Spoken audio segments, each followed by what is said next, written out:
Hello, and welcome back to True Crime Guys Podcast. I'm Michael. And I'm Andy. What's up, Andy? Not a lot, man. I'm having a pretty good day so far. Right on. Well, guys, we are back from our long summer break, 3-month summer break. Last week was our first episode back, our episode on Tony Alamo and his crazy cult. If you guys aren't aware, Tony and Susan Alamo. I mean, they were kind of like the ones, like I said, Jesus freaks. You really just need to listen to it. He definitely really personified it was like Jim Jones Light. He was like the Wish version. It's like the Wish version of Jim Jones. Mm-hmm. It's like Wish app Jim Jones. There we go. Yeah, exactly. What's the new app? Temu or something like that. I keep using ads for Temu or something like that. Temu? It's like it's basically Wish.com, and I feel like that's right. I've seen this shopping. Yeah, it's like a whole generation doesn't know what Wish.com is anymore. Shop like a billionaire, and now they're just getting fed the same bullshit again. They just change. We all saw this. It was Wish.com. That's right. Well, TikTok was Musical.ly when it first came out, and everybody's like, "Oh, this app is creepy. This app does this and that." And they're like, "Oh, no, this is TikTok." Yes. Everything just gets remarketed eventually. Everything just comes right back around. They're like, "No, it's not cool." Well, what if we put this sticker on it? Yeah, how about that? Oh, okay. You slap some flames on it. I see. Yeah, now I like it. I like it. That's right. But guys, thanks for joining us today. You can join us on YouTube for every free True Crime Guys episode. And if you are already, please don't forget to subscribe so you'll know when every new episode comes out. That'll be every Wednesday. But every fourth Wednesday, we will be only on Patreon. We will have a video format for that episode as well, but it will only be available on Patreon. And instead, we'll be here on the free platform with headlines and shenanigans. So still fun, still a good time. We'll probably do video for headlines and shenanigans as well, right? Oh, yeah. Why not? Yeah. Why not? But if you're looking for that real TCG content, that's members only, baby. That'll be on Patreon 1 week out of the month, as it's always been for TCG. I want to thank you, patrons. Speaking of, patreon.com/truecrimeguys. If you guys want to join, you can. There's a link right below the description of this episode. We appreciate it very much. It is the wheels. It is what helps run this podcast, keeps us in business. But I want to thank our current patrons and listeners for all of our support now and through the break. Everyone who has stuck on through the changes, through Lauren leaving and Andy coming on and us, redoing shows and reformatting and all this crazy stuff that we have going on. We appreciate it very much, guys. Speaking of changes, Sandu Proper is now on the YouTube channel as well. Every single Monday, you can catch myself explaining some strange and unusual case to you. The first one dropped on September 4th. And like I said, every Monday, those videos will come out. They'll be more of a short form audio. We've kind of done away with the end of the Sandu show where either me or my wife or me and Lauren or I would just discuss, my thoughts. Or, of course, obviously, we don't have the Lauren synopsis anymore. So it's just the bulk of it, but it is in video form with pictures, and it's a little more informative, in my opinion. Mm-hmm. Looks very professional, Michael. Looks like you've really put some time into this. I have, believe me. Let's see, what else? Also, Sandu Stories. You can catch the first season of Sandu Stories on the free platform. If you're looking for something completely different, maybe something to, just occupy some time, fill in some time on your road or whatever it is. Sandu Stories is a great way to do that, guys. It is something completely different from what we do here on True Crime Guys. Typically, it is a full audio theater podcast, right? Audio drama. We write our own scripts, guys. All the parts are either played by us or our family or relatives. Lauren has played many parts for us. My dad has even played parts. My children have played parts on Sandu Stories. It's a family affair. Friends of friends. We've had all types of cool guest spots. Leroy Luna has been on Sandu Stories. So we have a good time over there, and we have a lot more Sandu Stories on Patreon for you as well. So I think we have the first 10 episodes, or not our first 10 episodes, but it's the 10 episodes of season 1 that we chose. You guys can check that out on the free platform and hear all of the Sandu Stories on Patreon. Also, as well as the Vault episodes. If you're wondering where episodes 1 through 50 are, they are in the TCG Vault, and we will let you guys know when new episodes are added. All right, so today, let's get into it. We are talking about the 12 tribes, the religious chameleon that goes by more names than Frank Abagnale, Andy. No joke. Really? I was like... That's right, a lot of names. We have 12 tribes to cover? This is a long episode. That was the first thing I saw. Not exactly. When I saw the script for today, I was just like, 12? Oh my God. This is at least going to be a 3-parter. It's like a 12-parter? Okay. No, we're talking about the Vine Christian Community Church, or you may know them as the Northeast Kingdom Community Church. The AKA? The AKA? Doesn't ring a bell? No. Doesn't ring a How about the Messianic Communities? No? No? No, I gotta say, I feel like you're reading down like a wrestler call sheet where they're like... Okay, Community Apostolic Order. Please, tell me you've heard of them. Oh my God, no! God. I need to get out more, apparently. You really do, Andy. Well, whatever you want to call them, they're the subject of today's show, and that's what we're about to get into. So let's roll the intro. Oh, please. These people, their only crime was to be idealistic, right? It's all about growing your own food, living in peace and harmony, and looking after one another, your brothers and sisters, right? Hey, are you undecided? I've got a place for you. Looking for love, I'll help you find it. All you got to do, listen. Yellow Deli's calling you, it's so hard to resist. You'll love what we have in store, we really must insist. Yellow Deli's calling you, it's so hard to resist. You'll love what we have in store, we really must insist. In our faith we are united, there's no me or you.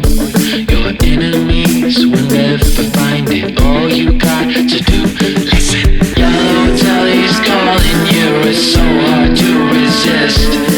You'll love what we have in store, we really must insist. Yellow Deli's calling you, it's so hard to resist. You'll love what we have in store, we really must insist. All they wanted to do was to be part of a beautiful community who people loved one another and took care of one another. And that is how 12 tribes appear on the surface. Hey, are you undecided? I've got a place for you. Looking for love, I'll help you find it. All you got to do, listen. Yellow Deli's calling you, it's so hard to resist. You'll love what we have in store, we really must insist.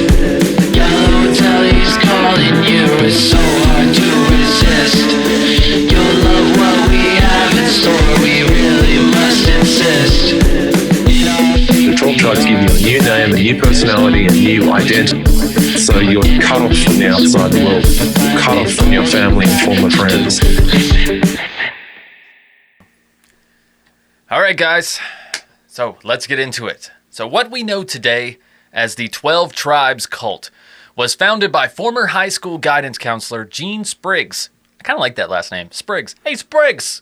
Hey, I don't know. He sounds like he would be like a good ball player or something. Is Spriggs pitching today? Because if it is, he's got guys lights out. I'm telling you. I just love the idea that it was a high school guidance counselor because it's like he's always asking kids like, so what do you want to do when you get out of here? It's like finally some kid was like, what do you want to do, Mr. Spriggs? Whoa. I can do anything. No one's ever asked me that. No one's ever asked me that. That also really really gives some insight into why he focused on young people, young teenagers. That and was whatnot, where his more impressionable age, right? That was his background. Yeah, it's a good time to pick somebody up for a cult. But back in 1972, during the Groovy Jesus movement in Chattanooga, Tennessee, that's when this was founded. They claim that they're all about recreating the first century church vibe from the Book of Acts. Hence the current name 12 Tribes, which they borrowed from the Apostle Paul himself. It comes from the Bible. It's Acts 26:7 to be exact. Andy, would you like to read that for us? Yeah, I remember this. It's our 12 tribes hope to attain to that promise as they fervently worship God day and night. And on account of this hope, I am accused by Jews, O King. I mean, right. Definitely that's probably the King James version. I'm definitely guessing that's King James in there. Yeah. So basically, yes, they were recreating the 12 chosen tribes of Jesus. Like the 12 tribes of Israel, I believe, is what they were. Right. Yeah, it's like the 12 tribes of Israel. So what do they believe exactly? Now, that is the question of the day. Well, it's kind of a casserole, really, of Christian fundamentalism, okay? With Hebrew roots, Messianic Judaism, and the sacred name movement. But here's the funny part. They believe that everyone else is full of shit and just can't be trusted. And they got it all figured out. Does that sound like any other religion? I don't think so. It doesn't ring any bells. No. Not ringing any bells so far. But so basically they're flying solo without attaching themselves to any denomination. So they're a mix of these, but don't attach them to those because, if they want to pull rank and do something crazy, they reserve that right. Because it's like, as a new religion. It was like a weird thing. It's like it was like a group of people who were attending a church. Right. But then kind of like that church, that group in that church broke off to form their own group. That happens quite often. That's really, I think, why we have so many denominations today. Those are just the early branchers. Yeah, and that's of Christianity. And that's the one. And one of the reasons they started calling this thing, one of the groups is like why they called it a cult too, is because of like Gene Spriggs. He wasn't an ordained minister. He never became an ordained minister. Right. It was never like he was an ordained guidance counselor. How dare you? I'm accredited. How about that? Yeah, right. I mean, that's even better, I think. Yeah, I'm an accredited cult leader. But to be fair, brace yourselves. There is quite a bit of controversy in this one. These tribe folks have some very strict rules, which I'm sure will make your head spin. For instance, 12 Tribes currently has 3,000 members across the U.S., in Europe, South America, and Australia. That's right, they're still going. Their goal is to produce an army of 144,000 male virgins who would prepare the way for Christ's second coming. That is lofty goals when you only have 3,000 members. Yeah, it's like you need 144,000 male virgins. So you got to get almost double that amount of members. Now, and hopefully they all have males, and then nobody's fucking. Exactly. Nobody. Now you see why it's so important for them to approach the young, right? They're not even looking for people in their 20s. I mean, yeah, they are. If you want to come and work for them for free, absolutely, they'll take your labor. But they're really trying to get these teenagers, these people who haven't started life yet, don't know what they're going to do with life, and basically want someone to tell them what to do. Oh, yeah. And there's an ungodly amount of people out there. Oh, that's no pun intended. They've definitely they have their demographic of like target market. It's always like, where was your facility located? Right down the street from a college campus. Okay. How convenient. Oh, what was your next facility at? On a college campus. On a college campus, exactly. So that's what they're trying to do with the males. They're trying to get the 144,000 males. As far as the women, they're required to dress modestly and take on traditional roles on the commune. That's right. There's communes spread all over the U.S., all over the world, actually. And they're required to dress modestly and take on traditional roles while forbidding the use of contraceptives and drugs during childbirth, because they think women need to suffer the pain. We'll get into more of that very soon. According to the custom, all of the men sport ponytails and beards, and the married women must keep their hair covered as a symbol of her subservience to her husband. Okay? Also, like I said, we'll get into a lot more of their treatment of women later on. Now, their ideas on raising kids involve child labor practices and accusations of abuse. They've really battled it all, honestly, this cult has. It's amazing that they're still around. Not only around, they're running successful businesses. But not to mention, they also have white supremacist views. Oh, no, shocking, yes, right? They do. I'm just going to come right out and say it, because apparently I got tongue-tied there. And some governments and advocacy groups have even dropped the cult label on them. Andy, can you believe it? The audacity. Oh, my God. How dare they call them a cult? There's a big argument. I was watching some of the documentaries on this group, and they were like, it's hard to call them a cult because it's not exactly the same idea of like a specific leader is dictating all of the things, and it's kind of not exactly the same way of, just like we talked about Tony Alamo. It's like, yes, this guy started it, but it was already kind of a group of individuals who all felt this way, and they attended church together.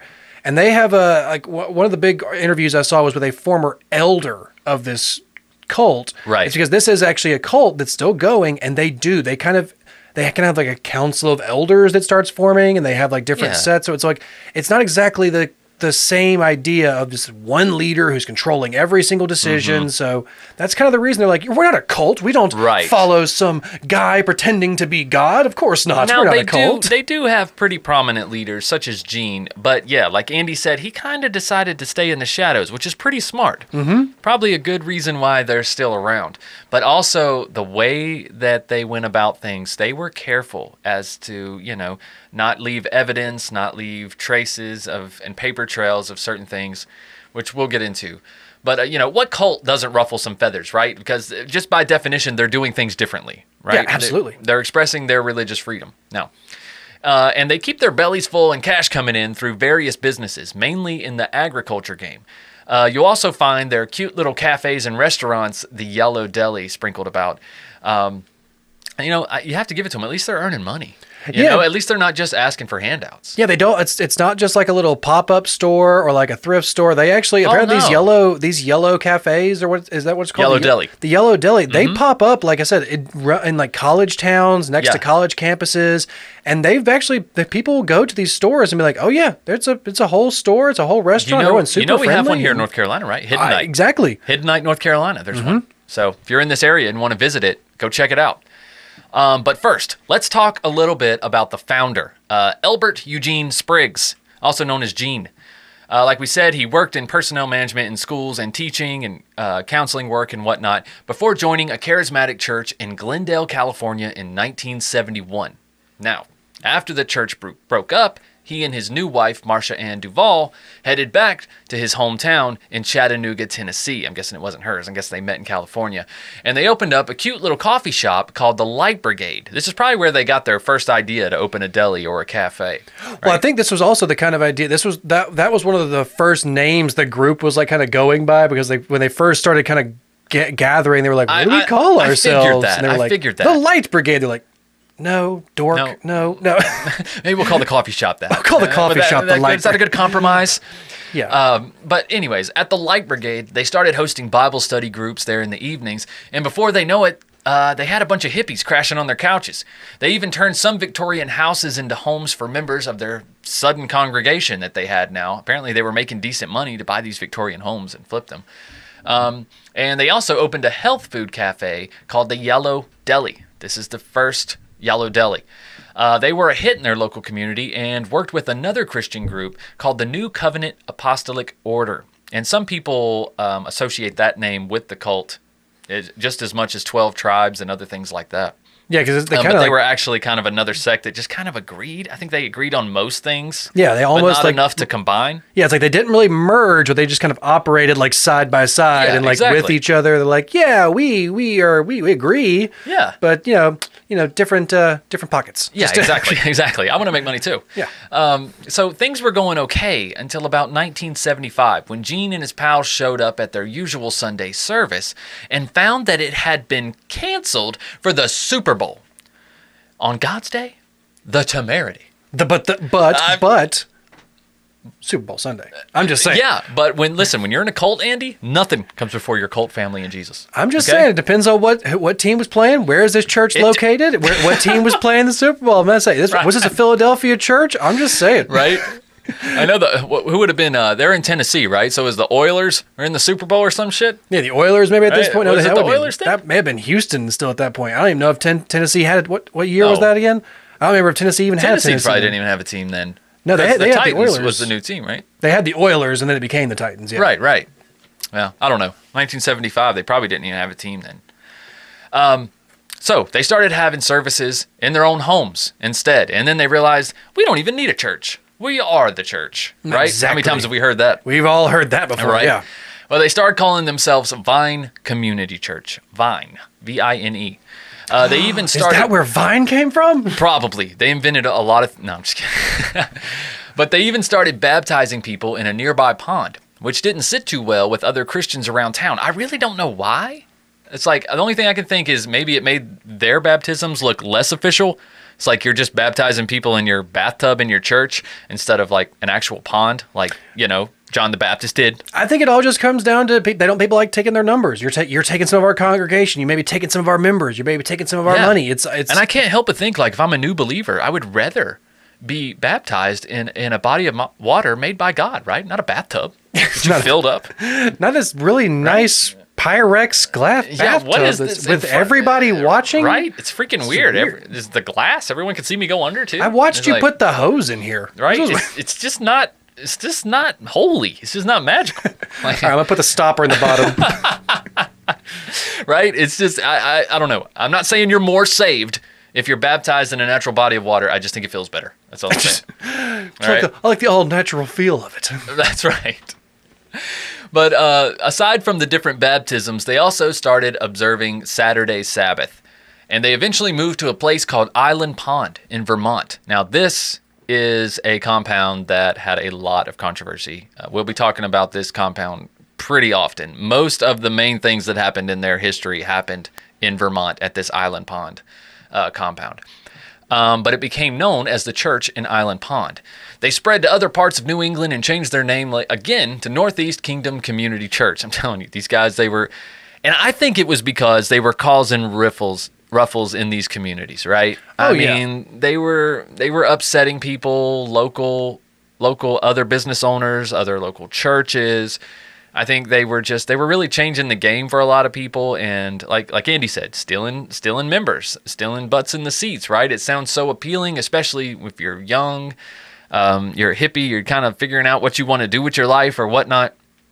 This group looked great, and I think they were taking a lot of people from these other congregations, and that's why they had to move and change their name so much. And definitely taking the younger population. That's one of the things that the church always is looking for, is the youth population. They're looking to have to continue the generation. Like I said, man, they got to get 144,000 virgins. They got a lot of work to do. They need to get on Reddit. I'm just saying. That's right.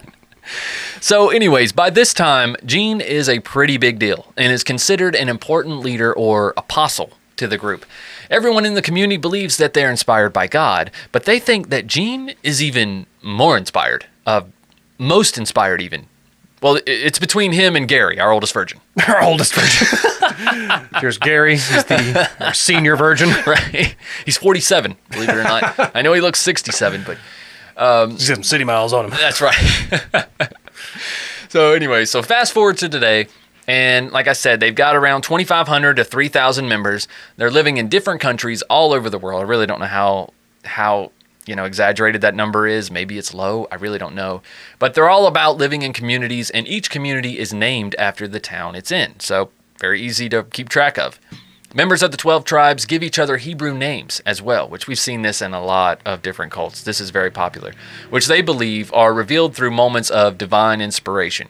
Now, they considered themselves to be part of the Commonwealth of Israel, which is forming in the last days and is united by the new covenant established by the Messiah.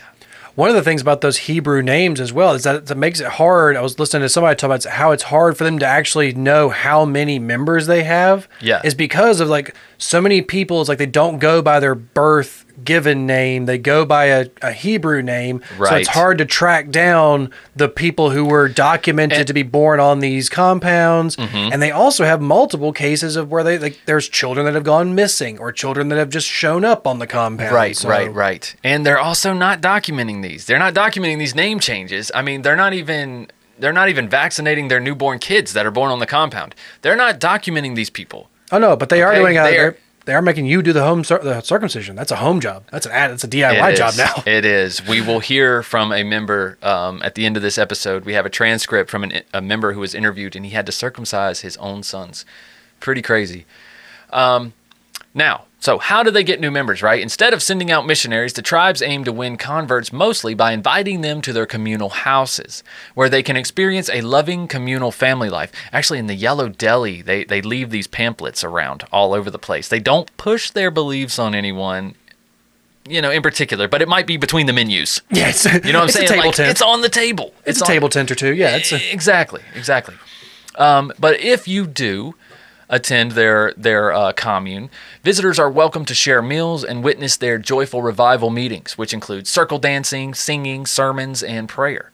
The tribes have a unique spiritual culture that resembles historic Shaker villages, emphasizing a strong work ethic along with a devotion to God and working for free as well. Women in the 12 tribes are skilled in baking, painting, sewing, and making soaps and lotions.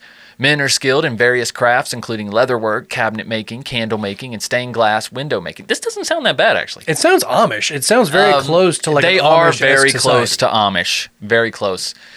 A little bit of Handmaid's Tale going on. The tribes have renovated Victorian houses that preserve the historic style and also restore antique furniture.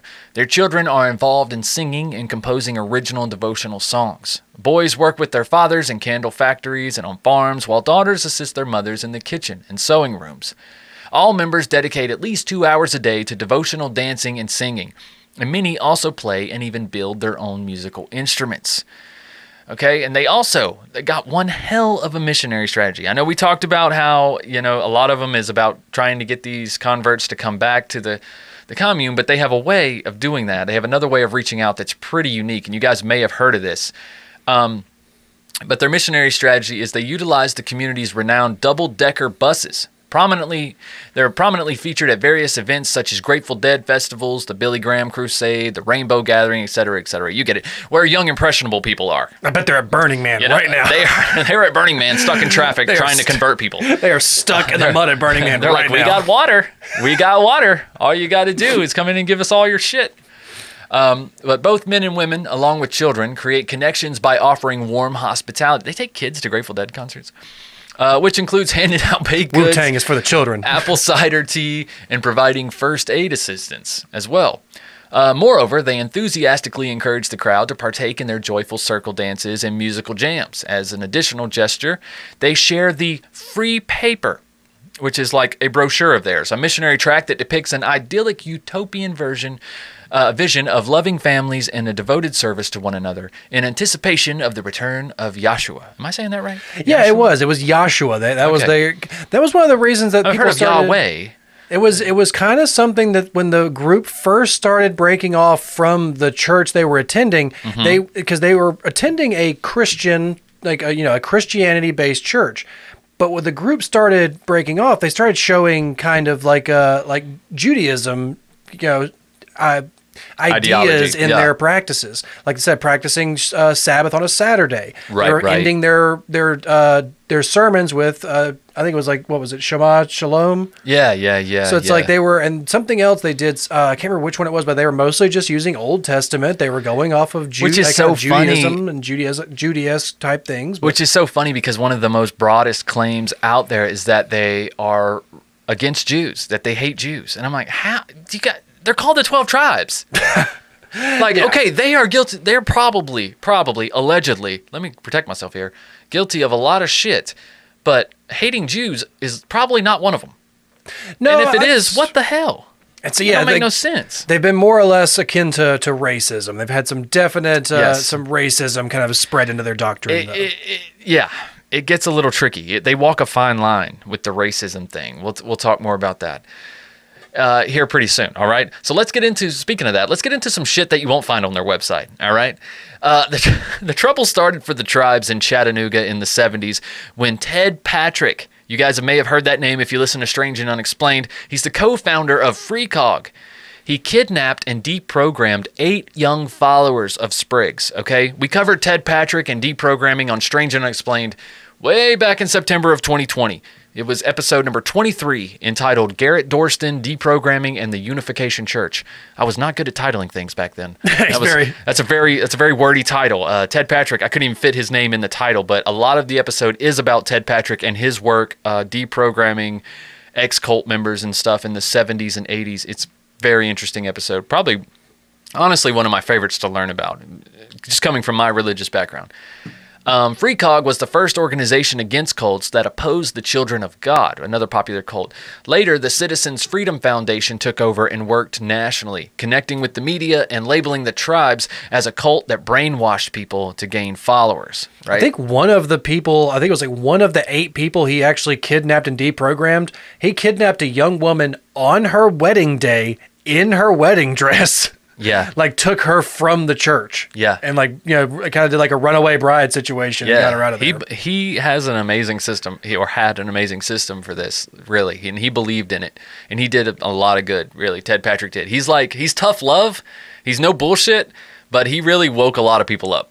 Yeah, they're not. He has those I want to say the questionable tactics of how we'll call it that. But in the 70s, pretty on par. How to deprogram and to acquire these people from a cult we think our daughter's been brainwashed by a cult. Can you go and get them for us? And he just shows back up with your daughter hogtied in the back of his trunk I got her. How did you... She's still brainwashed. You might want to talk to her a little bit more. Listen, you just said you wanted her. Okay, I got her. Exactly. Kind of dog the bounty hunter situation a little bit, but it's questionable methods, but he has gotten multiple people out of these different cults and different groups. He got results. You can't argue with that, Andy. But do the means justify the ends?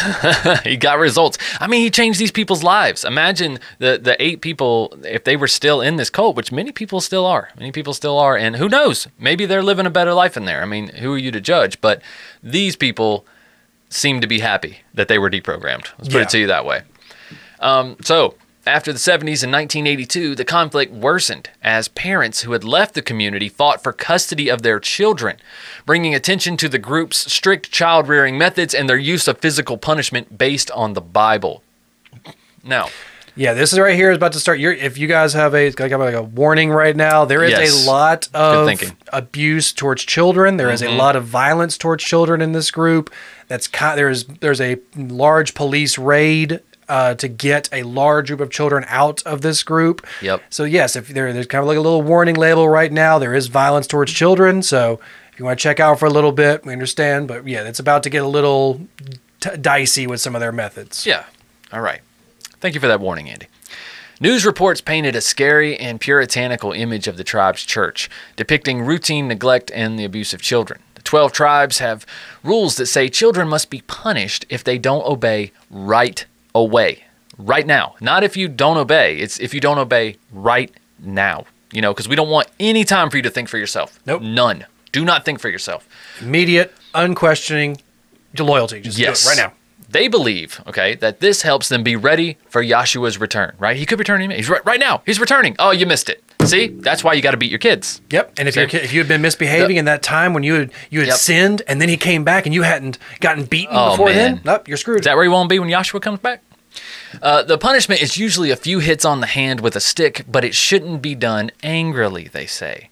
Parents think this discipline will help their kids live forever, or else they'll be at risk of sinning. Okay? And this abuse starts at birth. They have records and kind Yes. of people like the testimonies We- of saying like, yeah, when we're told to when we're changing the baby's diaper, if the baby is crying or trying to get away from us, we're told to strike them until they stop.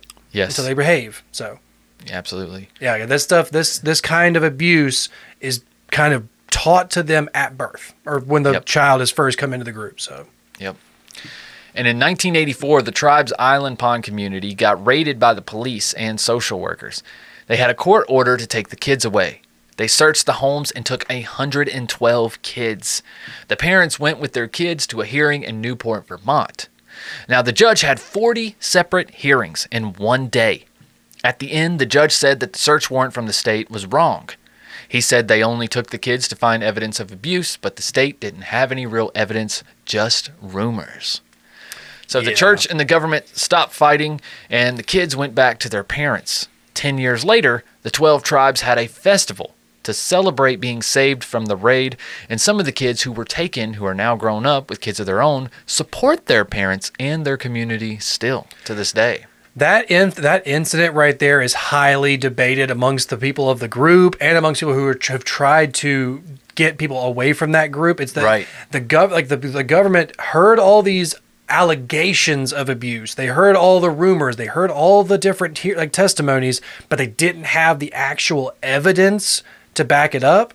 And that's where they jumped the gun, which then allowed this cult to then play the victim card. Yeah. They were then said that they got to start having a national or a celebration every year for the year the government tried to take their children away. For Yep. when the government tried to shut them down, they fed the flames Well, and then that's them allowed beating them to, the devil, beating the Exactly. enemy. If there's an interesting channel, I think it's called Reckless Rob on YouTube, and he has a few different videos where he basically infiltrated one of the communes in California.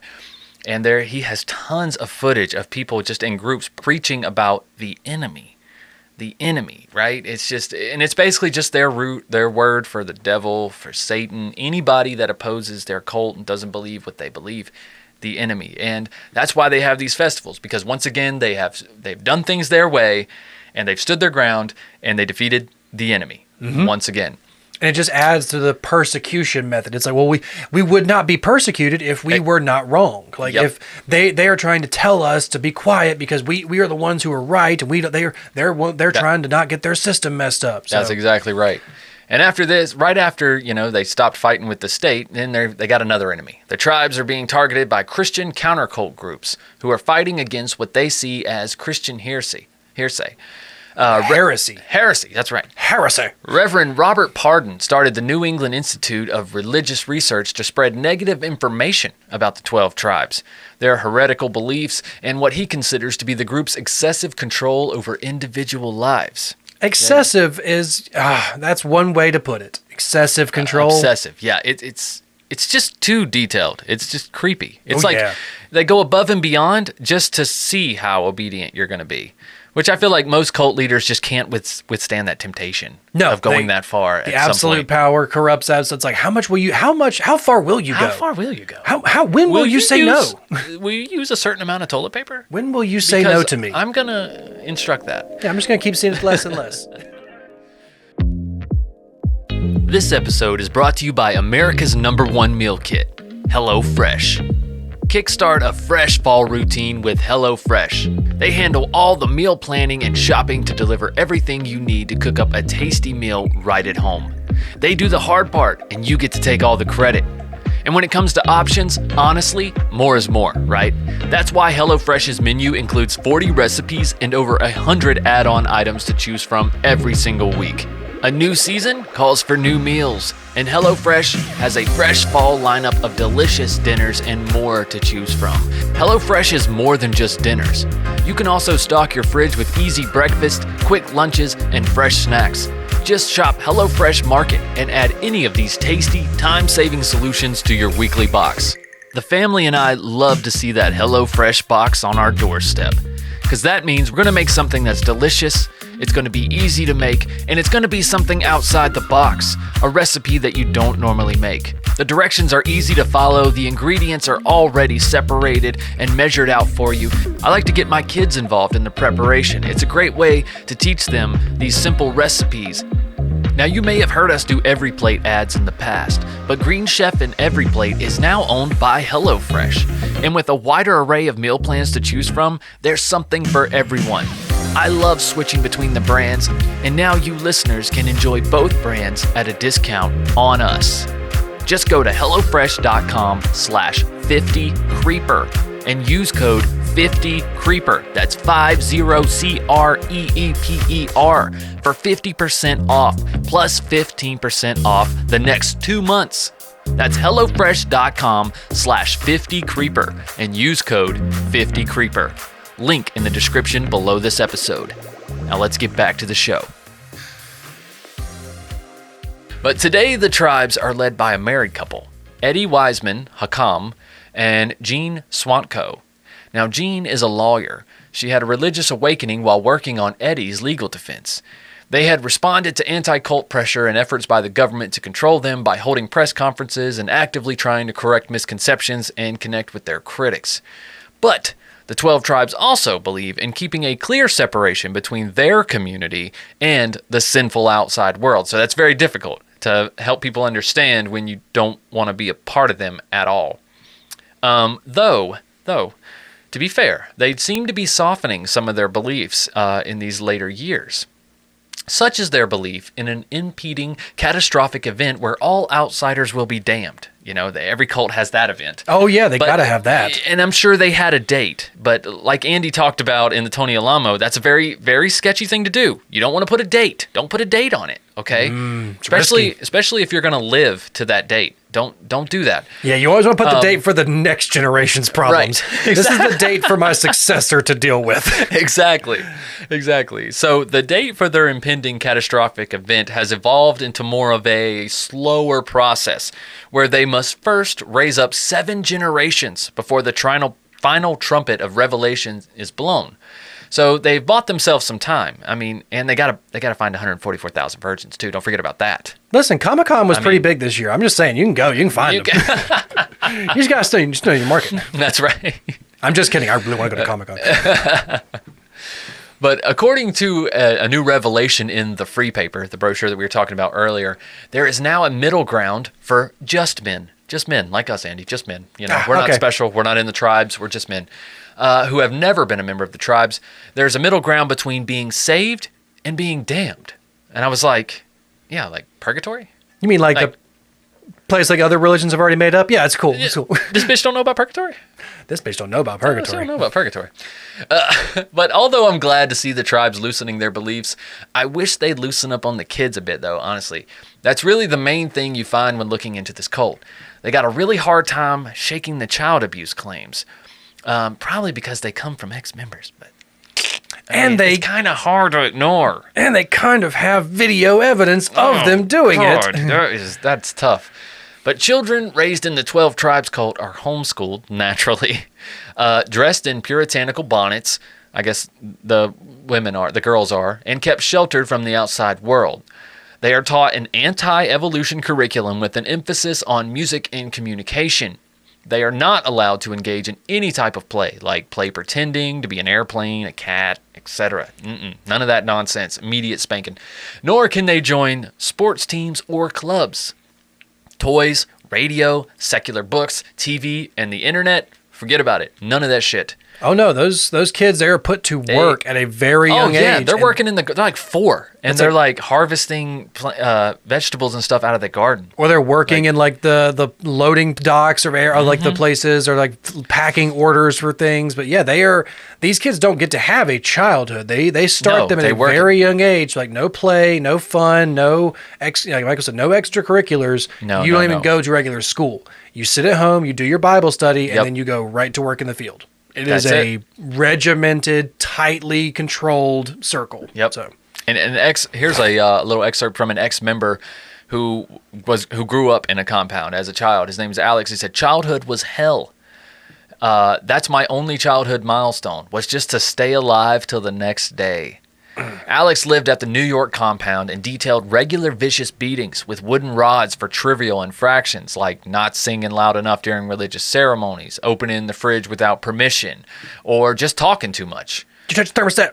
Right. First thing I thought of was when I saw the opening the fridge, I just thought of just the old dad thing of like, you touched my thermostat. Right. Alex says, you talk out of line, or sometimes you never even know what the hell you did, but all of a sudden, you're getting your feet beaten bloody with the rods. Yeah. Yeah, the rods must be used. This is from their handbook, okay? This is from the 12 Tribes handbook. It says the rod must be used to correct wrong thoughts, wrong words, and wrong deeds. Parents are supposed to strike children or inflict stripes that wound whenever they misbehave.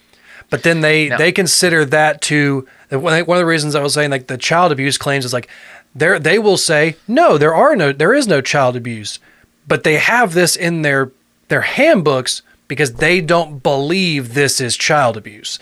So it's like it's a weird little like lie polygraph thing. It's like, well, I'm not lying because this is parenting. I don't believe it's child abuse, so I'm not lying when I say there is no abuse here. Exactly. So there was kind of this whole thing of being like, well, we need to get the video evidence of you guys physically beating these children. Right. And you can tell they encounter this a lot because on the frequently asked questions portion of their website, here's a quote about it. It says, quote, "We know that some people consider this aspect of our life controversial, but we have seen from experience that discipline keeps a child from becoming a mean-spirited and disrespectful person."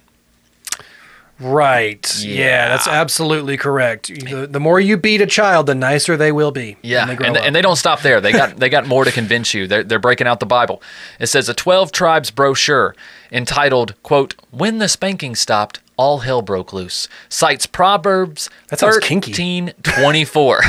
That sounds real kinky. When the spanking stopped, all hell broke loose. Right. I didn't tell you to stop. But this is from Proverbs 13:24. And this is very controversial. I have heard so many Christians who don't believe this is in the Bible, and some that just wholeheartedly do. Like, this is one of those 50-50 splits in Christianity. But Proverbs 13:24 says, "He who spares his rod hates his son, but he who loves him disciplines him promptly." Then the brochure adds, "If you love your child, you take the rod and discipline him. It's not optional, it's a command." Mm-hmm. That's what he means when he says like they feel like this is parenting. Yeah. They don't feel like it's abuse. They feel like this is what the Bible tells us to do. How are we abusing a child if the Bible tells us to do it? Yep. So is God an abuser? Right, exactly. Here's another quote from a former member, Roger Griffin. He says, "Spriggs, the founder, was fond of saying that we should be proud of these wounds that our children bore. If you love your children, you are not swayed by their screams." Oh. End quote. by their Yeah. screams. Like Andy alluded to earlier, they are physically punishing and spanking babies, newborn babies. Mm-hmm. That is actually happening, and you hear from another member later on in the show as well. Kayam Matthias, another past child of the tribes, claims that he still remembers his infant sister's screams to this day. Yeah, sorry, it was right here. Yeah. He was beaten up to 20 to 30 times a day before he escaped at age 14.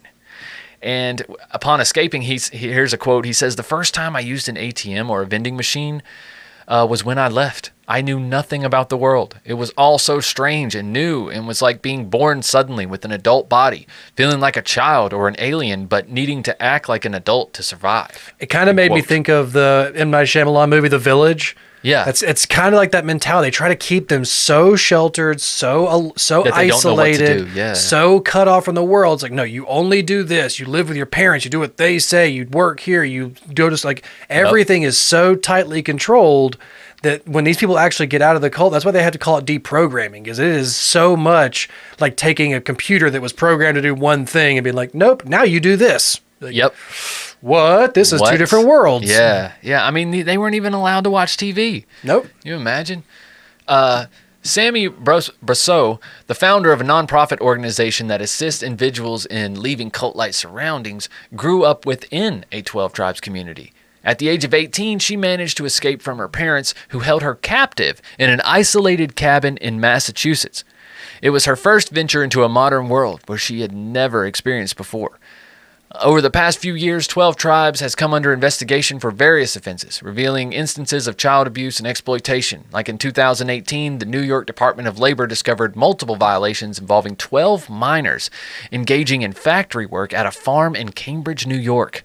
Now, this particular farm produces lotions and creams for well-known organic cosmetic brands like Acure and Savannah Bee, which are sold at popular retailers such as Target, Whole Foods, and Walmart. Like this cult is connected to some stuff. They know how to make money. Interestingly, this farm previously faced child labor scandal in 2001, causing them to lose lucrative contracts with Estee Lauder and Origins. Nevertheless, the cult denies any allegations of child labor, asserting that children participate alongside their parents in household chores, aiming to develop traits such as diligence, thrift, and hard work. There's always a difference in working alongside your parents on household chores and being a 4-year-old forced to load and sort a bunch of boxes and load stuff and put it on trucks and carry it. Yep. It's very different than helping around the house. Yep. Like I said, guys, that YouTube channel, that Reckless Rob, I've linked it in the sources below the description. Check out those episodes. In one of them, there is video footage. He's wearing these spy glasses while he's on the commune, and he is literally videoing this little girl who is working in the garden by herself, not with her parents. She has a basket, and she's literally like picking green beans and stuff. And he's like, "How old are you?" And she's like, "I'm 4. Just trots off, starts picking stuff again by herself. Yep. He's out there sweating his ass off. They immediately put him to work too, work in the fields. Like I said, it's all agricultural work, right? Yeah.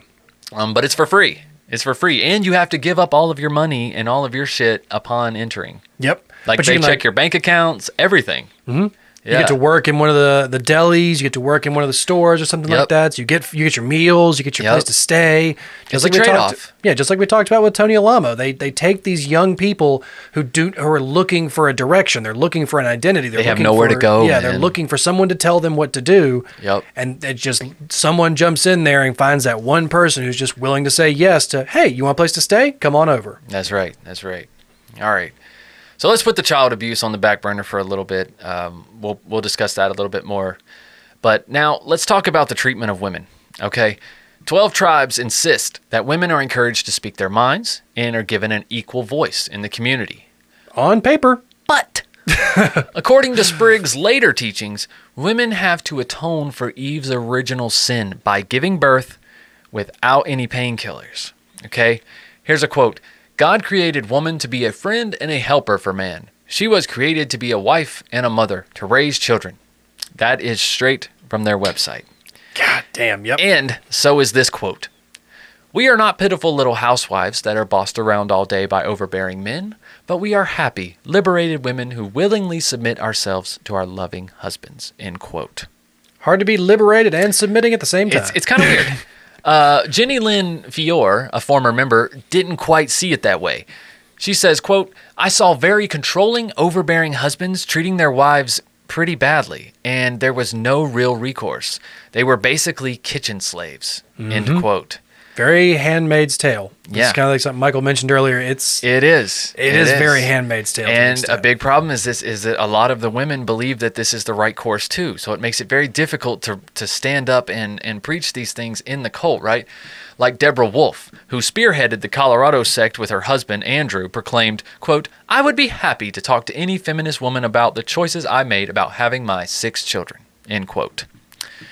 Another news article posted on the group's website explains that all marriages within the cult are arranged by the families of the bride and groom. And during the ceremony, the groom does not kiss the bride. Rather, she kisses him as a symbol of her submission. I don't know if it's like, is it a kiss on the cheek or what? It's just she has to initiate the kiss. It's like when they say you may kiss it's like you may kiss your husband now. Yeah. It's like please. It's like it's kind of like a please kiss your husband now. Yeah. So I feel like that's more assertive. If you're the one that initiates the kiss, I feel like that's more assertive. I think it's more or less they That's just tell my her opinion. to do it. It's like it's kind of do you obey now? It's like kiss me. Yeah. Oh, okay. Yeah. So it's more or less like you get told to do it. Because there was one of the guys he was interviewing was talking about, it's like, so all of you guys are virgins, and one of the guys was like, well, I have a girlfriend, but we haven't done anything, we haven't kissed her or anything. That's for when we get married. Yeah, and they're like, you're a virgin. We got one guy. Yeah, that's right, bud. Yeah, you're eligible to be part of the mass suicide. Congratulations, bro. What, these Nikes? Right. So, amidst the child abuse and all the women's rights issues, we find out they're even worse, Andy, because they hate the gays. Oh, of course they do. It's like, why? Because they can't make more. It's a commune. But I don't know. It's weird. The cult states that although they do not approve of homosexuality, they do not expel gay members from the group, okay? Because they will take your labor, like I said earlier. They will just work you to death. Right. How the fuck ever? Their beliefs are much more extreme. In their frequently asked questions, they proclaim that homosexual behavior is morally wrong and can even be deadly. Well, we all saw the AIDS crisis in the 80s, but that's not because it's not because of a moral issue. Right. It was because of a health issue. Yeah, that was a public health issue. That's right. And people have heart attacks having regular sex all the time. Sex can be deadly. Be careful. It's not a holy issue. That's right. Don't target the gays on this. Sex can be crazy. God didn't do this. Be careful out there, people. But they proudly adhere to what they believe is God's opinion on the matter, regardless of societal norms. Transcripts of past sermons given by Spriggs reveal that he argued for the death penalty for homosexuals, claiming that homosexuality is a crime deserving of capital punishment. No joke. What are they going to do with them? They got no roles for them. Right? This is interesting here, right? They were so paranoid about homosexuals infiltrating their group. They really, in reality, Noah Jones, who grew up in a secluded 12 tribes community in Vermont, recalled a memory where he and his brothers were playing outdoors, and they were kind of climbing and rappelling down a tree when an elder's wife told them to stop. The elder then separated them and locked Noah in a cramped furnace room in another house, not his house. There, he endured a week of sleeping on a cold cement floor, using a bucket as a toilet, and receiving only one meal a day. Eventually, the elder accused Noah of engaging in a homosexual act with his brothers. Being too young to understand the term homosexual, the leader proceeded to describe in explicit details gay sex to Noah at this young age. You see what happened here, right? This elder acted prematurely and then had to explain their actions. And if you come up with something as rash as these boys were doing homosexual things, then locking them in a room for a week is not crazy to the members. They're like, oh, well, extreme behavior comes extreme consequences, right? That's I have to imagine that's how they rationalize this. And that is why the homosexual rumors were made up even for these children, because this person had to rationalize to the entire group why she did this. Yeah. Like, you can't put a kid in a room. You can't do that, period. You shouldn't do that, period. But, for climbing a tree, I think even the 12 tribes would be like, what? They were climbing a tree and you locked them in a room? Okay, what the hell? So she had to make up something. Defend herself, yeah. Yes, exactly. But if all these things weren't enough, the tribe's got one more skeleton in the closet, Andy. And it's the R word. Any guesses? Rigatoni. Nope. It's racism. Close. Yeah, you were real close. Real close. But the leaders of the 12 tribes openly admit that they discourage interracial marriages. Okay, they openly admit that. But they do welcome non-white families into their group. Okay, according to their frequently asked questions, they claim that it should not be surprising to see Hispanic, Black, or Jewish leaders among them. However, I like how they put Jewish in there. Like, however, I'm not surprised at that at all. Why would I be surprised to have Jewish people? It's not surprising at all Like, to it's see. so freaking weird. It's like maybe they are people. against Jews. The fact that they put this part in their little thing, right? However, delving deeper into their doctrine reveals a disturbing undercurrent of racism. Yeah, this stuff is rough too. Yeah. Spriggs, the founder, preached that black people were meant to be slaves and expressed his hatred for Martin Luther King, considering him to be filled with evil. He even saw the abolition of slavery as a terrible thing, believing that black people being brought to America as slaves was a wonderful opportunity for them to prove their worth. Holy shit. This must have been very early sermons. Sounds like some 70s shit right here. This just sounds like drunk grandpa at Christmas time. We got way too many eggnogs in there. You need to go sit down, grandpa. Yeah. You need to go sit down, pop. Okay, For too real. much. So rough. And the cult leaders further propagated the belief that submission to white people is the only way for black individuals to be saved. When faced with backlash over their controversial teachings, a black leader named John Stringer, or Yohanan Abraham, from the cult wrote a response titled, "Are the 12 Tribes Racist?" Now, in his rebuttal, he claimed that their views had been taken out of context. Obviously, just a misunderstanding. Yeah, that's right. Obviously, it's always a misunderstanding. Right? And it's definitely not him doing the misunderstanding, right? However, a former mixed-race member named Sanasta Colucci revealed that the organization gradually exposes its abhorrent racial beliefs to converts during the process of indoctrination. So even during the opening credits here, what's the word I'm looking for? What do you when you first go to a job? The orientation. Your orientation, they're already spreading racism, according to this guy. And eventually, Colucci became aware of that and left the group in 2021. Now, here is how they control people. And we got to talk about the control and the fear, and we'll hear a little bit more from Colucci as well. The cult had strict rules about everything, even things as small as fingernail length and the way married couples should have sex. In his how do they know? In his memoir, document this stuff. You gotta come tell your pastor. It's like, we need to see a tape. It's like confessions. You need to submit a tape every time you have intercourse. Everyone's gotta watch that tape. It's like watching game film. Right, exactly. So in his memoir, Colucci described how the group controlled every aspect of their members' lives. They even dictated how often single men should masturbate and how much toilet paper to use. Andy, I have that information if you're curious. You got to be curious. Listen, you got to know how much I don't toilet care paper. how much you tell me I'm supposed to use. I need more. Well, this is the proper amount. I need more. In case you're curious, it was recommended to take 3 to 4 squares, okay, fold them into one square, Okay. right, and use that to wipe, okay? Okay, now what ply toilet paper is this? What ply are we talking I don't know. I hope they got some good stuff. I hope they got some Charmin. But fold and repeat until you have a tiny soiled square to flush. Okay, Andy? That is how you use toilet paper, and if you don't, you're going to hell.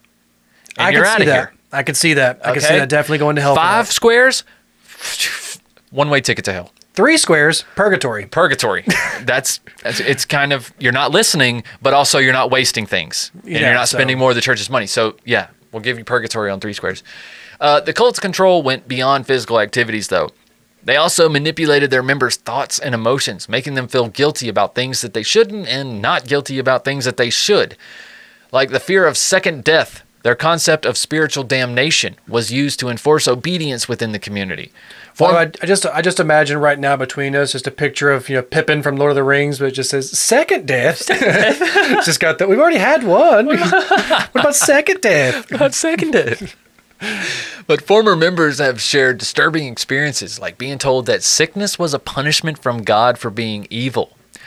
Mary Wiseman, who questioned the cult's teachings, faced severe consequences, including the death of her daughter, which Spriggs claims was caused by her criticism of the group and lack of faith. Absolutely. It's always the lack. It's your mistakes that cause the problems. It's not anything else. When in doubt, it's lack of faith. Am I right? Absolutely. Oh my God, every time. But the cult had a strong aversion to modern medicine and rarely sought medical assistance. There have been reports of stillbirths because mothers were denied medical treatment during labor.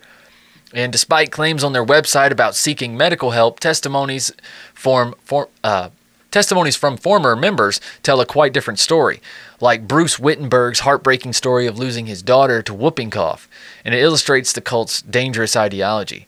They believed that if God wanted someone to survive, he would save them, leading to tragic consequences. Yeah, that's a pretty common thing in several of these real spiritual cults. That, if God wants you to live, you're going to live. But if he doesn't want you to, you better be prepared to meet him. Yeah. And I believe in the power of positive thinking, and I think reiterating things and whatnot, but I don't believe it's supernatural. I just believe if you just keep thinking a certain way, you're naturally going to start to move towards that, right? But this takes it to a whole new level. Yeah, I was watching it's a YouTube documentary or a video of a former elder of the church, and he goes back to the church at one point, and he actually comes back to the interviewee, and he has several different books that they show and that they use for teaching, they use for medicine. It's almost like a almanac or something. It's like this old wives' tale of all the different cures, the natural cures that they give to these women when they're pregnant or like babies and stuff. Instead of going to the doctor, instead of doing medicine, obviously you just need a good dose of garlic and lavender and you'll get rid of that preeclampsia. Right.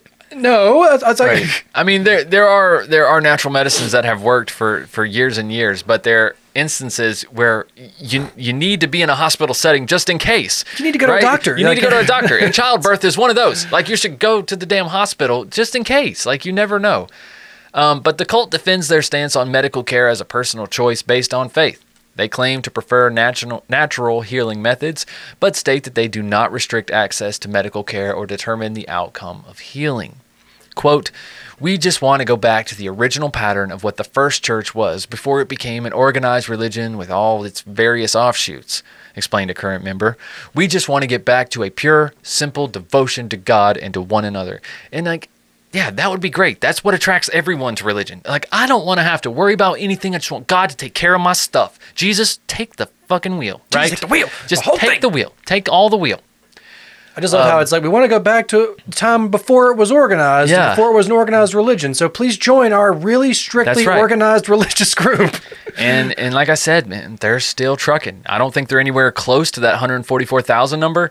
I don't even know if they're concerned about that anymore, if now their new goal is just to make 7 generations of cult members within the cult, and then they can all go to heaven. Maybe they'll just do that. Maybe that once they hit 7 generations, it'll be a mass suicide. God, I hope not.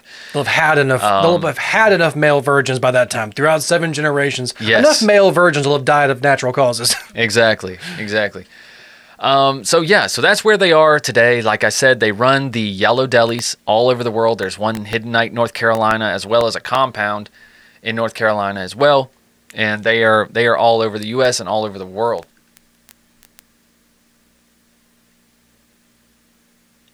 Are you done breaking up? Okay. Moment of silence.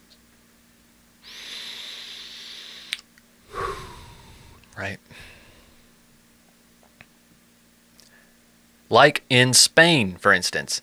And we actually have a transcript of an interview from a ex-member who was a member of the Basque Country commune in Spain. Guillermo Alzate?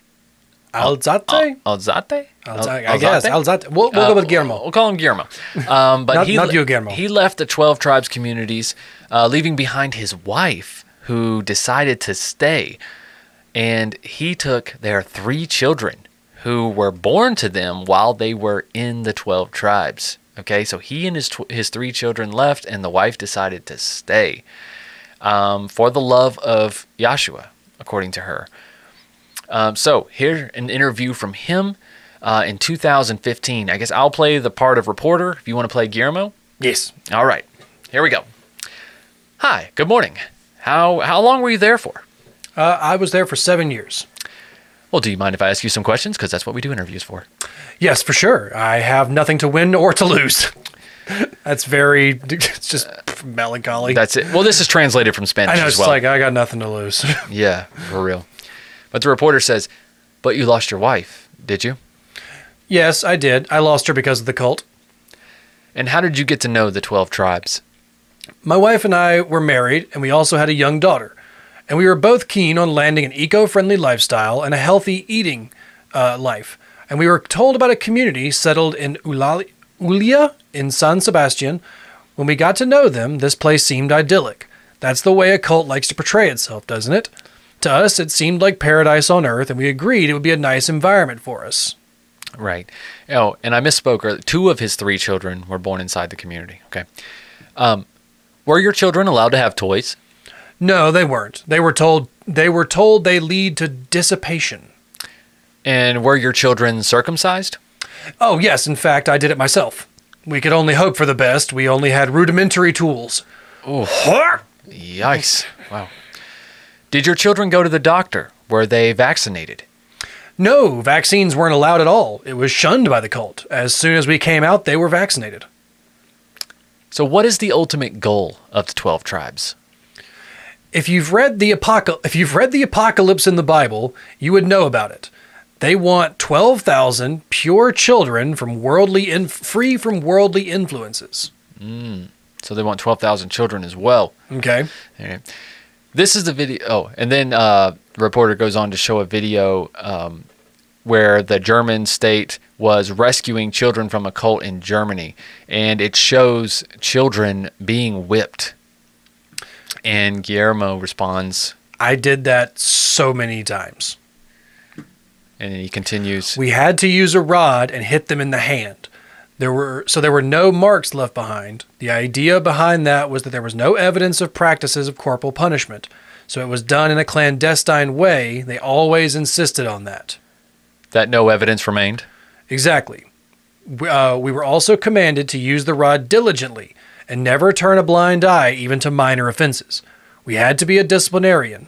In Germany, that is a clear case of child abuse, and the same abuse is happening here. Aren't the laws against child maltreatment the same in Europe? There is also a very serious case involving a family that happened in the French branch of the cult. A girl named Mila, which happened to be the same age as my daughter, became ill and she died in the community. However, that wasn't made public and members were forbidden to tell anyone about it. And where is she buried? I have no clue. Wow. And that's where the interview ends. So yeah, that gives you some real insight in this. The last statement of the fact that he has no clue about this girl who died in the facility. How many kids are not accounted for at all? Exactly. How many people are just not been, no number, no names, no social security numbers? Right. They're not going to the doctor. It's not like you get a driver's license upon birth. It's like, yeah, like I said, they're not going to the courthouse. They're not filling out they're having these births on site, whether they have complications or not. Mm-hmm. And gosh, man, that's just, and people are still doing that to this day. It's still happening. Yeah, this tribe is still very active. Freedom of religion, guys. That's what it is. But lately in the tribe, we got one more little one little tidbit about the tribe. Lately, they are under speculation of starting a fire. Right? I've seen this all over the place. This just happened this year, in the summer of this year, 2023. And here's an article from Boulder County, Colorado. It says, newly released body camera footage shows a member of the 12 tribes talking to investigators a day after the Marshall Fire burned more than 1,000 homes in Boulder County. No criminal charges will be filed in the fire, which destroyed more than 1,000 homes and killed 2 people. The wildfire erupted late in the morning of December 30th, 2021, and was fueled by hurricane-force winds as it raced across the county. Now, the next day, December 31st, Boulder County Sheriff's Office investigators started focusing on the land owned by the religious group, the 12 Tribes. Now, the investigation was made public earlier this month, concluded that an intentionally set trash fire on the property owned by the 12 Tribes was the initial point of origin for the Marshall Fire. Now, there we go. Yeah. Now, that fire, reported a little before noon, December 24, 2021, included the burning of railroad ties. A passerby reported, why would you burn railroad ties? They're so damn useful. Like, oh my God, you could do so much shit with. You guys are about agriculture and you're burning railroad ties. Like, you just lay like 4 of them around, make a giant raised bed. Like, what are you guys doing out here? But anyways, a passerby reported the fire, and both Mountain View Fire Rescue firefighters and Boulder County Sheriff's Office deputies responded. Because people from 12 tribes had water and a tractor on scene, firefighters were not concerned and left. Well, that's kind of crazy. They probably just didn't want to mess with the cult. They're like, I ain't trying to get it. It was something along the lines of, too, it's like the where they were holding the fire was like just outside the limit of like the Boulder County fire line or fire warning zone. So it's like they were doing it like right on the border of where this was like a danger or not. So the fire department kind of showed up and was like, yeah, according to our map, you're like right out off of it. You got a tractor. All right. They know what they're doing. They know what they're doing. That's why they put those communes out there. They want to be just outside of the cities, right? One Boulder County Sheriff's deputy told people tending the fire that they should cover it with dirt when they were finished burning. However, it appears that embers from the fire smoldered until hurricane force winds roared through the area 6 days later and reignited the fire. According to investigation. That's one thing a lot of people don't understand. Like, if you're going to have a bonfire, you need to be responsible for that fire for like minimum 2 to 3 days. Yeah, I think, especially in a really dry area. And then if you live in a dry area, even longer. Like here in the southeast, it's going to rain here pretty soon, right? Or the dew and whatnot, the morning dew and moisture fog are going to kind of dampen this stuff within a couple days. But if you have a huge blaze like that and you live in a dry area like Colorado, you need to be checking that shit for a while. Now, the newly released body camera footage shows investigators interviewing a 12 Tribes member. They're not identifying him yet because he hasn't been charged with a crime, but this was on December 31st, 2021 at the Yellow Deli on Pearl Street, Boulder.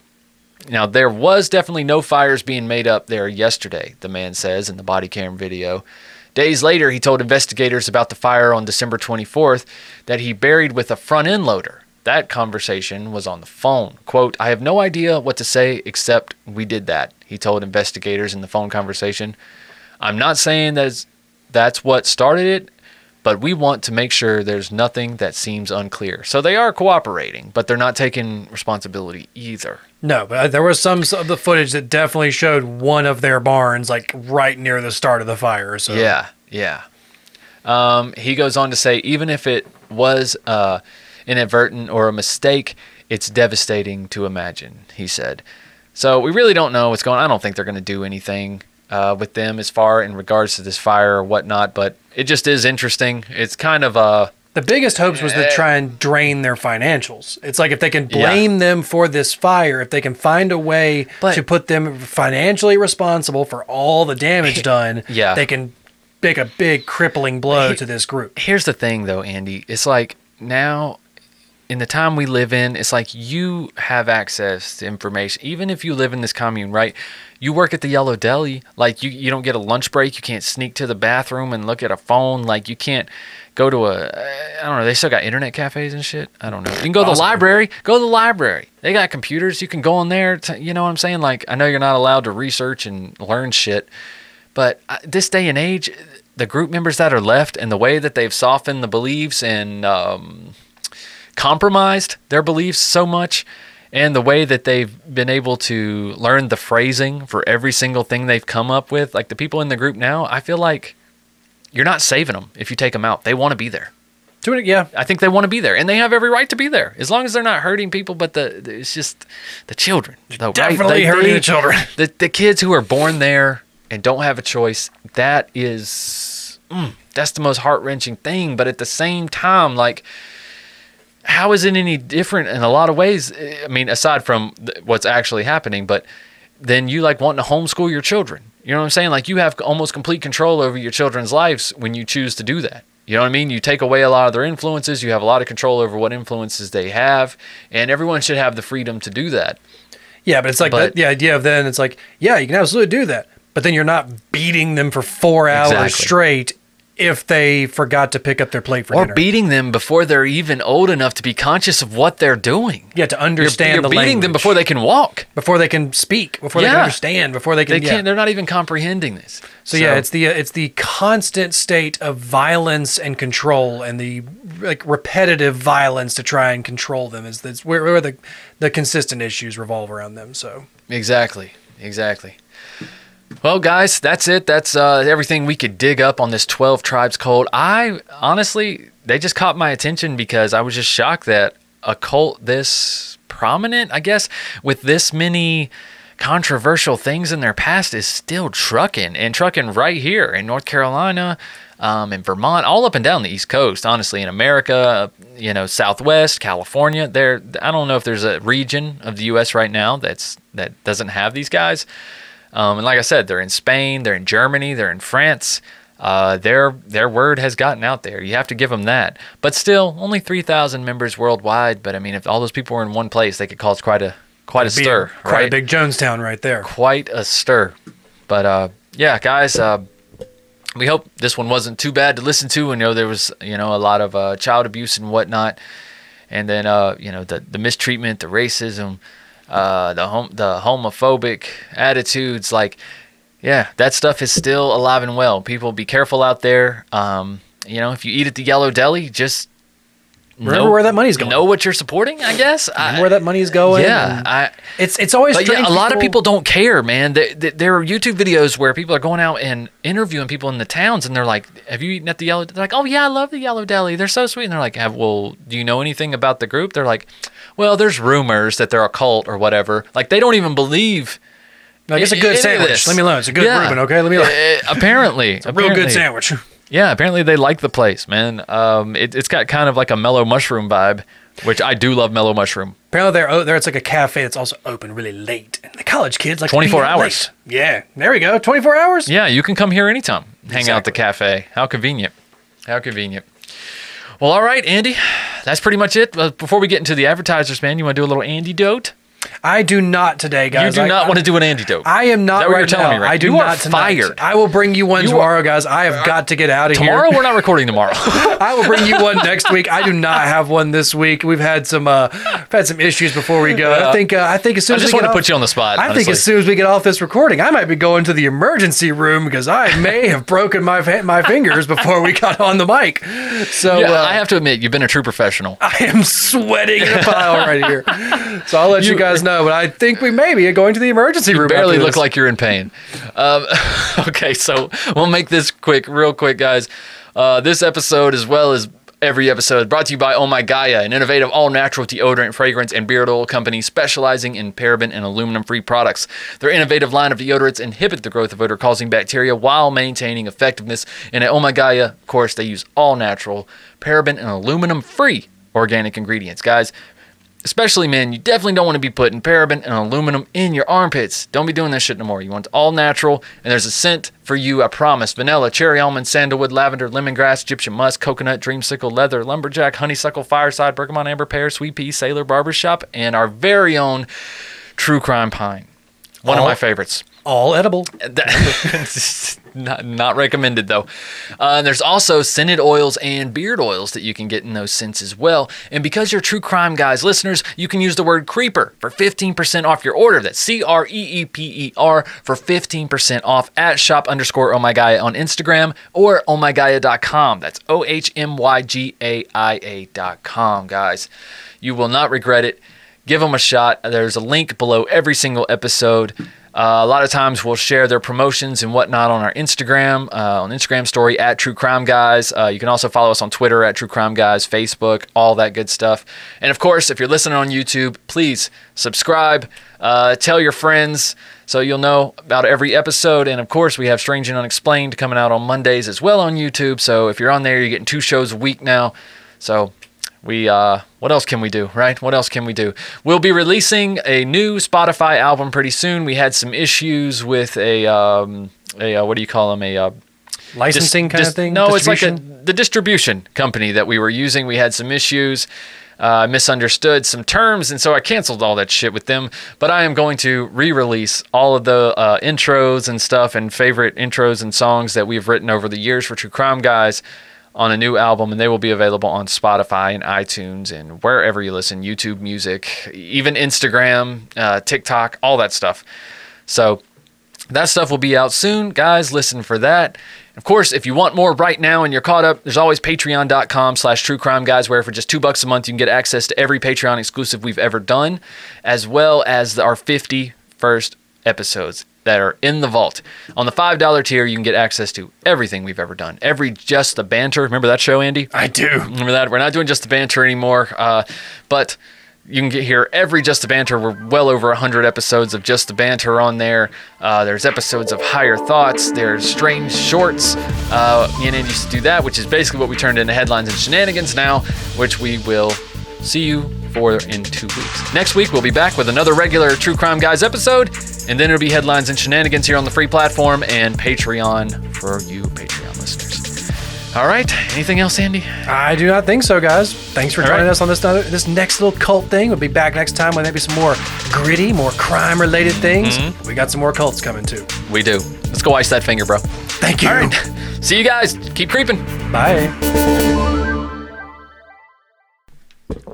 Oh, my God.